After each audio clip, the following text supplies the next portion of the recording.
ഇപ്പോൾ റോഡ് സുരക്ഷാ വിദഗ്ധനായ ഉപേന്ദ്രനാരായണൻ കൂടെ നമ്മോടൊപ്പം ചേരുന്നുണ്ട്. ശ്രീ ഉപേന്ദ്രനാരായണൻ, ഈ ഒരു ദാരുണമായൊരു സംഭവമാണ് തിരുവനന്തപുരം കഴക്കൂട്ടത്ത് റിപ്പോർട്ട് ചെയ്തിട്ടുള്ളത്. ഈ സ്വിഫ്റ്റ് ബസ്സിലിടിച്ച് KSRTCയുടെ സ്വിഫ്റ്റ് ബസ്സിലിടിച്ച് ബൈക്ക് യാത്രക്കാരൻ മരിച്ചിരുന്നു. ആ യുവാവിൻ്റെ വിവാഹമായിരുന്നു ഇന്ന്.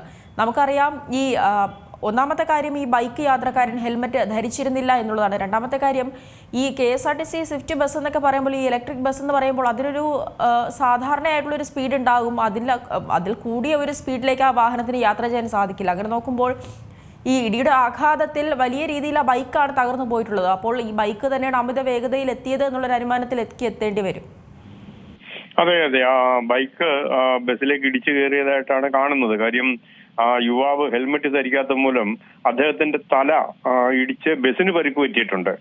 ബൈക്ക് ഇടിച്ചു കയറി KSRTC ബസ്സിന്റെ ഡ്രൈവറുടെ മുന്നിലെ ആ ഒരു കോർണർ പോർഷനാണ് ബസ്സിന് കേടുപാടുകൾ പറ്റിയത്.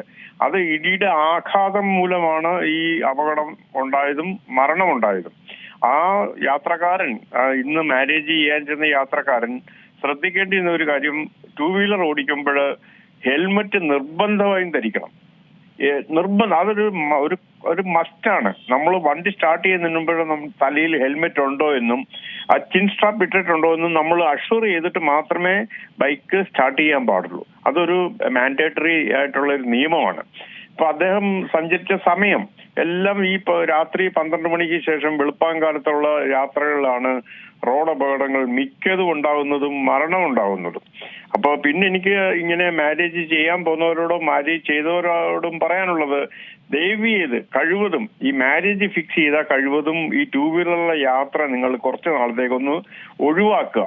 പുതുതായിട്ട് മാരേജ് ചെയ്താൽ തന്നെയും 2 വീലറുമേ ഭാര്യയായിട്ട് കറങ്ങരുത്.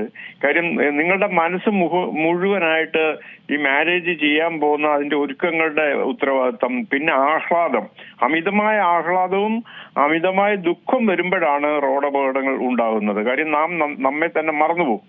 നമ്മൾ കേട്ടിട്ടില്ലേ, പലപ്പോഴും മരണ വീട്ടിൽ സന്ദർശിച്ചിട്ട് തിരിച്ചു വരുന്നപ്പോ വാഹനം ഇടിച്ചു മരിക്കുന്നു എന്ന് പറയുന്നത് എന്തെന്ന് വെച്ച് കഴിഞ്ഞാൽ, ദുഃഖം സഹിക്കാൻ മേലാതെ നമ്മുടെ ഡ്രൈവിങ്ങിന് വേണ്ട ഒരു ലെവൽ, ഒരു മാനസിക ലെവൽ അത് തെറ്റിപ്പോകും. അങ്ങനെയാണ് അമിതമായിട്ടുള്ള ആഹ്ലാദവും അമിതമായിട്ടുള്ള ദുഃഖവും റോഡ് അപകടങ്ങൾ ഉണ്ടാക്കി മരണത്തിലേക്ക് കൊണ്ടുപോകും. അപ്പൊ ഈ ചെറുപ്പക്കാരൻ ചെയ്യേണ്ടിയിരുന്നത്, അദ്ദേഹം മരിച്ചുപോയി, അദ്ദേഹത്തിന്റെ ആത്മാവിനായിട്ട് നിത്യശാന്തിക്കായി പ്രാർത്ഥിക്കാം. പക്ഷെ അദ്ദേഹം ചെയ്യേണ്ടിയിരുന്ന, അല്ലെ അദ്ദേഹത്തിന്റെ ബന്ധുക്കാർ ചെയ്യുന്നത്, ഇങ്ങനെ കൊച്ചുവെളുപ്പാങ്കാലത്ത് ബൈക്കുമായിട്ട് ഇറങ്ങുന്ന സമയത്ത് തടയണമായിരുന്നു. പിന്നെ നമ്മുടെ നാട്ടിൽ ബസ്സുണ്ടോ, അല്ലെങ്കിൽ ഓട്ടോറിക്ഷയുണ്ട്, അല്ലെങ്കിൽ ഒരു ഊബർ പിടിച്ചോ, എന്തെല്ലാം വാഹന സൗകര്യങ്ങൾ നമ്മുടെ നാട്ടിലുണ്ട്. പ്രത്യേകിച്ചും കഴക്കൂട്ടം എന്നൊക്കെ പറഞ്ഞ ധാരാളം വണ്ടികളുണ്ട്. അപ്പൊ അതൊരു സ്പോർട്സ് ബൈക്ക് അല്ല, ഒരു കമ്മ്യൂട്ടർ ബൈക്കാണ്. അതിന് അധികം കുതിരശക്തി ഒന്നുമില്ല, അമിത വേഗം എടുക്കാൻ പറ്റത്തില്ല വണ്ടിയുടെ കണ്ടീഷൻ കണ്ടിട്ട്. പഴയ വണ്ടിയാണ്. അപ്പൊ എങ്ങനെയോ അത് KSRTC ബസിന്റെ ഹെഡ് ഓൺ കൊളീഷനാണ് നടന്നത്.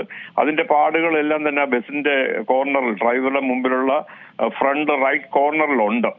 അപ്പൊ ഹെൽമെറ്റ് ധരിച്ചിരുന്നെങ്കിൽ ഒരു പക്ഷേ അദ്ദേഹം രക്ഷപിടിക്കും, ജീവനോട് ഉണ്ടായേനെ. അപ്പൊ ഹെൽമെറ്റ് ധരിക്കുക. 2 വീലർ ഓടിക്കുന്നവർ ഏത് തരം ആൾക്കാരായാലും, എത്ര ഷോർട്ട് ഡിസ്റ്റൻസ് പോകാനാണ് നിങ്ങൾ പോയാൽ തന്നെ ഹെൽമെറ്റ് നിങ്ങളുടെ തലയ്ക്ക് ഉണ്ടാകുന്ന പരിക്ക് തടയും. അതുപോലെ തന്നെ ഈ കോഴിക്കോടാണ് മറ്റൊരു അപകടം ഉണ്ടായിട്ടുള്ളത്. അതും ഈ പുലർച്ചെയാണ് ഉണ്ടായിട്ടുള്ളത്. കാറും പിക്കപ്പ് ലോറിയും കൂട്ടിയിടിച്ച് 3 പേരാണ് മരിച്ചിട്ടുള്ളത്. അങ്ങനെ ഒരു അപകടത്തിൽ 3 പേരൊക്കെ മരിക്കുന്നു എന്ന് പറയുമ്പോൾ തന്നെ അപകടത്തിന്റെ ഒരു വ്യാപ്തി അത് എത്രത്തോളമാണെന്ന് നമുക്ക് മനസ്സിലാക്കാം. ഈ ദേശീയപാതയാണ് എന്നുള്ളതും പുലർച്ചെയാണ് എന്നുള്ളതും ഈ 2 വാഹനങ്ങളുടെയും അമിത വേഗതയ്ക്ക് കാരണമായിട്ടുണ്ടെന്നാണ് നിഗമനം. അതെ, കാര്യം ഇത് ദേശീയപാത കോഴിക്കോട് താമരശ്ശേരി ഭാഗത്താണ് ഈ അപകടം ഉണ്ടായത്. വളരെ സ്മൂത്ത് ആയിട്ടുള്ള ഹൈവേ ആണ്, നാഷണൽ ഹൈവേ ആണ്. അമിത വേഗത്തിൽ പോകാനുള്ള എല്ലാ സാഹചര്യവും ദേശീയപാത ഒരുക്കുന്നുണ്ട്. കൂടാതെ വാഹനങ്ങളുടെ ഓടിക്കുന്ന സമയം, ഞാൻ പറഞ്ഞല്ലോ, ഈ വെളുപ്പാങ്കാലത്തെ സമയം വളരെ അപകടങ്ങൾ ക്ഷണിച്ചു വരുത്തുന്ന ഒന്നാണ്. പിന്നെ ആ പിക്കപ്പ്, ഞാൻ എപ്പോഴും പറയാറുണ്ട്, ഈ അശോക് ലൈലൻഡിന്റെ ദോസ്ത് എന്ന് പറയുന്ന ഒരു തരം പിക്കപ്പ് ഉണ്ട്. ആ പിക്കപ്പ് കാറിനേക്കാൾ കൂടുതൽ സ്പീഡിൽ പോകാനുള്ള കപ്പാസിറ്റി ഉള്ളതാണ്. പിന്നെ ലോഡും കൂടെ ആയപ്പോഴേക്കും വേഗത കൂടി, ബ്രേക്ക് ചവിട്ടിയാൽ നിൽക്കില്ല. ഇത് ഹെഡ് ഓൺ കൊളീഷനാണ് ഉണ്ടായത്. എനിക്ക് തോന്നുന്നു ആ കാറ് ഹ്യൂൻഡയുടെ i20 ആണെന്ന് തോന്നുന്നു. അതിനും വേഗതയ്ക്ക് കുറവില്ല. പിന്നെ ഞാൻ വിഷ്വൽസിൽ നിന്ന് മനസ്സിലാക്കുന്നത് ഈ 2 വാഹനങ്ങളിലും എയർ ബാഗുകൾ ഉണ്ടായിരുന്നു. പക്ഷെ സീറ്റ് ബെൽറ്റ് ഇട്ടിട്ടില്ലാത്തത് കൊണ്ടായിരിക്കണം എയർ ബാഗ് തുറന്നിട്ടില്ല. ആ പിക്കപ്പിലും എയർ ബാഗ് ഉണ്ട്, അതേസമയം i20യിലും എയർ ബാഗ് ഉണ്ട്. അത് അവര് സീറ്റ് ബെൽറ്റ് ഇടാത്തത് മൂലം അത് തുറന്ന് ഇവരെ സംരക്ഷിക്കാൻ സാധിച്ചിട്ടില്ല. അപ്പൊ എനിക്ക് പറയാനുള്ളത്, ദേശീയപാതയിലൂടെ പോകുന്നവര്, അവേഴ്സിൽ പോകുന്നവര് വളരെ ശ്രദ്ധിച്ചു പോകണം. വളരെ അത്യാവശ്യം ഉണ്ടെങ്കിൽ മാത്രമേ ഈ കൊച്ചുവെളുപ്പാങ്കാലത്തുള്ള യാത്ര ചെയ്യാവൂ. അത് കാര്യം നമ്മൾ പറയുന്നിടത്ത് വാഹനം നിൽക്കണമെന്നില്ല. എതിരെ വരുന്ന വാഹനം എങ്ങനെയാണ് വരുന്നതെന്ന് പറയാൻ പറ്റില്ല. ഉറക്കക്ഷീണം ഉണ്ടാവും, ഉറങ്ങിക്കൊണ്ട് വണ്ടി ഓടിക്കുന്നുണ്ടാവും. പക്ഷെ കണ്ണൊക്കെ തുറന്നിരിക്കും, പക്ഷെ ആള് ഉറങ്ങിക്കൊണ്ടായിരിക്കും വരുന്നത്. അപ്പൊ ഇതൊക്കെ തടയാനായിട്ട് നാം തന്നെ ശ്രദ്ധിക്കണം. കൂടാതെ ദേശീയപാതയായതുകൊണ്ടാണ് ഹൈവേ പെട്രോളും മോട്ടോർ വെഹിക്കിൾ ഡിപ്പാർട്ട്മെന്റ്, എൻഫോഴ്സ്മെന്റ് വിങ്ങും ഒക്കെ കാണേണ്ടതാണ്. പക്ഷെ നമ്മളൊന്നും റോഡിൽ കാണുന്നില്ല. അതുപോലെ തന്നെ കോട്ടയത്താണ് മറ്റൊരു അപകടം ഉണ്ടായിട്ടുള്ളത്. അതും ഈ സ്കൂട്ടർ യാത്രികയാണ് മരിച്ചിട്ടുള്ളതെന്നാണ് ലഭിക്കുന്ന വിവരം. ഈ താഴത്തങ്ങാടിയിൽ നിന്ന് ചാലുകുന്നിലേക്ക് സ്കൂട്ടറിൽ വരുന്നതിനിടെയാണ് അമിത വേഗത്തിലെത്തിയ കാറിടിച്ച് മരണപ്പെടുന്നത്. ഇത്തരത്തിൽ ഈ ഇറക്കം ഭാഗത്തൂടെയൊക്കെ വരുമ്പോൾ ഈ വാഹനങ്ങൾ അമിത വേഗതയിൽ പോകുന്ന ഒരു സാഹചര്യമുണ്ട്. ഈ ബ്രേക്ക് ചവിട്ടത് അതൊക്കെ വലിയ രീതിയിൽ അപകടങ്ങളും ഉണ്ടാക്കുകയല്ലേ? അതിനൊരു ഉദാഹരണമാവുകയാണ് ഈ ഒരു വാഹന അപകടം. അതെ, ഈ യുവതി ആക്സിഡന്റിൽ പെട്ടത് ഇറക്കം, അതായത് ഈ കൂടുതൽ സ്കൂട്ടറുകൾ ഓട്ടോമാറ്റിക് ഗിയർ ഉള്ളതാണ്. അപ്പൊ ഇറക്കത്ത് അതിനെ പ്രോപ്പറായിട്ട് കൺട്രോൾ ചെയ്യാനുള്ള പ്രാക്ടീസ് നമുക്കില്ലെങ്കിൽ വേഗത കൂടും. ഇറക്കം വരുമ്പോഴേക്കും അത് വേഗത കൂടും, വണ്ടി നിയന്ത്രണത്തിൽ നിന്ന് വിട്ടുപോകുമ്പോൾ പാനിക് ആവും. അപ്പൊ പിന്നെ ആക്സിഡന്റ് ഉണ്ടാവും. അപ്പൊ നമുക്ക് ആവശ്യപ്പെടാനുള്ളത്, ദയവ് ചെയ്ത് നിങ്ങൾ ഈ 2 വീലർ, പ്രത്യേകിച്ച് സ്കൂട്ടർ ബസ് റൂട്ടുകളുള്ള റോഡിൽ നിന്ന് ഓടിക്കാതിരിക്കുക. കാര്യം നിങ്ങൾക്ക് വേണ്ടത്ര യാത്രാ സൗകര്യങ്ങൾ ഗവൺമെന്റ് പ്രൊവൈഡ് ചെയ്യുന്നുണ്ടല്ലോ. KSRTC ഉണ്ട്, പ്രൈവറ്റ് ബസ് ഉണ്ട് ആ റൂട്ടില്. അങ്ങനെ പല രീതിയിലുള്ള യാത്രാ സൗകര്യങ്ങളുള്ളപ്പോൾ നമ്മൾ ഈ സ്കൂട്ടറിലേക്കുള്ള കടന്നുകയറ്റം മൂലമാണ് യുവതികൾ ഈ കൊല്ലം കണ്ടമാനം മരിച്ചത്. അങ്ങനെ മരിക്കാൻ പാടില്ല. മരണനിരക്ക് കുത്തനെ കൂടിയിട്ടുണ്ട്. പിന്നെ ഗവൺമെന്റ് ഓഫ് ഇന്ത്യ ചെയ്യേണ്ടതും കേരള ഗവൺമെന്റ് ചെയ്യേണ്ട പ്രധാനപ്പെട്ട ഒരു കാര്യം, ഇപ്പൊ സ്പീഡ് ഗവേണിംഗ് സിസ്റ്റം ടാക്സി കാറുകളിലൊക്കെ ഉണ്ട്. 80 കിലോമീറ്റർ കൂടുതൽ പോകാൻ പാടില്ലെന്ന് ഊബർ കാറുകളിൽ, മറ്റ് ടാക്സിയിലൊക്കെ ഉണ്ട്. അതേമാതിരി ടിപ്പർ ലോറികളിലും ഉണ്ട്. എന്തുകൊണ്ട് ബൈക്കുകൾക്കും കാറുകൾക്കും, സ്വകാര്യ കാറുകൾക്കും എന്തുകൊണ്ട് അങ്ങനെ ഒരു സ്പീഡ് കൺട്രോൾ ഡിവൈസ് ഫാക്ടറിയിൽ നിന്ന് പിടിപ്പിച്ച് വിടുന്നില്ല? അത് അപകടങ്ങൾ കൂട്ടാൻ സാധിക്കുന്ന ഒന്നാണ്. ഏത്? ഈ ഇങ്ങനെയുള്ള ഡിവൈസസ് ഇല്ലാത്തത് അത് പിടിപ്പിക്കേണ്ടതാണ്. അപ്പോ കേരള ഗവൺമെന്റ് ഓഫ് ഇന്ത്യയോട് ഈ ഒരു പ്രപ്പോസൽ വെക്കണം. അതായത് എല്ലാ വാഹനങ്ങൾക്കും നമ്മുടെ design speed of highways consider ചെയ്തിട്ട് അതിന് മാച്ച് ചെയ്യുന്ന രീതിയിലുള്ള സ്പീഡ് മാത്രമേ വാഹനങ്ങൾക്ക് ഉണ്ടാകാൻ പാടുള്ളൂ.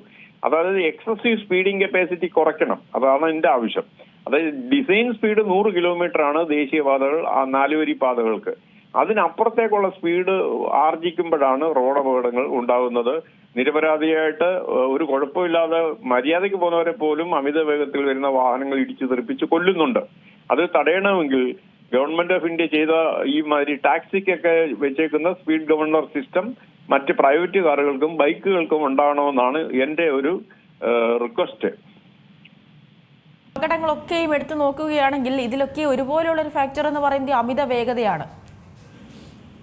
അതെ, കാര്യം ഈ അമിത വേഗത വരുമ്പോൾ നമുക്ക് നിയന്ത്രിക്കാൻ പറ്റില്ല. അല്ലേക്കുള്ള നിങ്ങളൊരു റേസിംഗ് റാലി ഡ്രൈവർ ആയിരിക്കണം.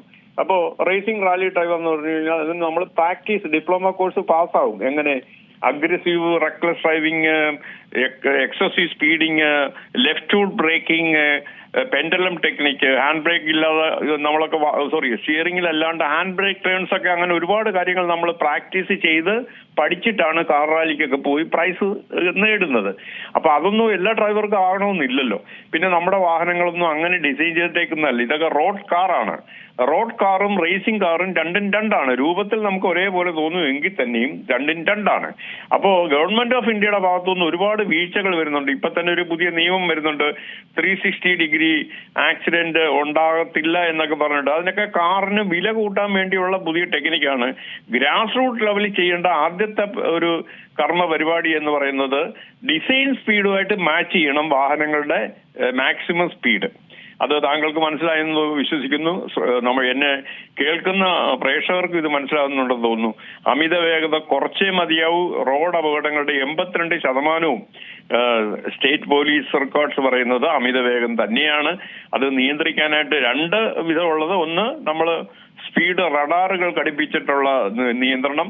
പിന്നെ എൻഫോഴ്സ്മെന്റ് വാഹനങ്ങൾ റോഡിലൂടെ നടന്ന് അവരെ പിടിച്ച് ഫൈൻ അടപ്പിക്കുക എന്നുള്ളതാണ് ഏറ്റവും പരമപ്രധാനമായിട്ടുള്ള. നിർമ്മാണ ഘട്ടത്തിൽ വാഹനങ്ങളുടെ സ്പീഡിംഗ് കപ്പാസിറ്റി 100 കിലോമീറ്ററിന് താഴെയാക്കുക. അറിയാമല്ലോ, നമ്മുടെ ബൈക്കുകളും സ്കൂട്ടറും ഒക്കെ 120, 150 പോകും. യുവാക്കളുടെ കയ്യിലേക്ക് എത്തുമ്പോഴേക്കും അത് മരണത്തിലേക്ക് കലാശിക്കും. അതേപോലെ കാറുകൾ 250 കിലോമീറ്റർ വേഗത്തിൽ പോലുള്ള കാറുകളാണ് നമ്മുടെ നാട്ടിൽ ഉണ്ടാക്കുന്നത്. അത് ഒരു മദ്യപന്റെ കയ്യിലോ അല്ലെങ്കിൽ ബുദ്ധി ഉറക്കാത്ത പയ്യന്മാരുടെ കയ്യിലോ ഒക്കെ എത്തുമ്പോഴേക്കും അത് മരണത്തിലേക്കാണ് അവരെ കൊണ്ടുപോകുന്നത്. നമ്മുടെ യുവാക്കൾ അനുദിനം മരിച്ചുകൊണ്ടിരിക്കുകയാണ്. ഇന്ന് ഈ ദിവസങ്ങളിൽ മരിച്ചവരെല്ലാം തന്നെ യുവാക്കളാണ്. അതൊരു ദേശീയ നഷ്ടമാണ്. സമൂഹത്തിന് വലിയൊരു ആഘാതമാണ് സ്വന്തം വീട്ടുകാർക്കും ഏൽപ്പിക്കുന്നത്. സർക്കാരുകൾ ഉണർന്ന് പ്രവർത്തിക്കണം. ഇതിനകത്ത് വിദഗ്ധന്മാരുടെ മീറ്റിംഗ് ബഹുമാനപ്പെട്ട ഗതാഗത മന്ത്രി വിളിച്ചുകൂട്ടണം. അദ്ദേഹം KSRTCക്ക് വേണ്ടി പരസ്യങ്ങളൊക്കെ ഉണ്ടാക്കുന്നത് നല്ലതാണ്. അതേപോലെ റോഡ് അപകടങ്ങൾ കുറയ്ക്കാനും പരസ്യങ്ങൾ ഉണ്ടാക്കുന്നത് നന്നായിരിക്കും. പ്രത്യേകിച്ചും ഹെൽമെറ്റ് ധരിക്കണം, ഓവർ സ്പീഡിൽ വണ്ടി ഓടിക്കുന്നത്, അങ്ങനെ പല പല കാര്യങ്ങൾ ബോധവൽക്കരണം ചെയ്യാനായിട്ടാണ് നമുക്ക് റോഡ് സേഫ്റ്റി സെസ് കൊടുക്കുന്നത്. അത് ഉപയോഗിച്ചിട്ട് ഈ റോഡ് സേഫ്റ്റിക്ക് ഒരല്പം പരസ്യങ്ങളൊക്കെ ചെയ്യണമെന്നാണ് എൻ്റെ അപേക്ഷ. ശരി, വളരെയധികം നന്ദി ശ്രീ ഉപേന്ദ്രനാരായണൻ, ഇത്രയും വിശദമായി തന്നെ ഈ കാര്യങ്ങളൊക്കെ സംസാരിച്ചതിന്. ഏറ്റവും പുതിയ വാർത്തകളും വിശേഷങ്ങളും വിരൽ തുമ്പിലറിയാൻ സീ മലയാളം ന്യൂസ് എല്ലാ ഡിജിറ്റൽ പ്ലാറ്റ്ഫോമുകളിലും ലഭ്യം.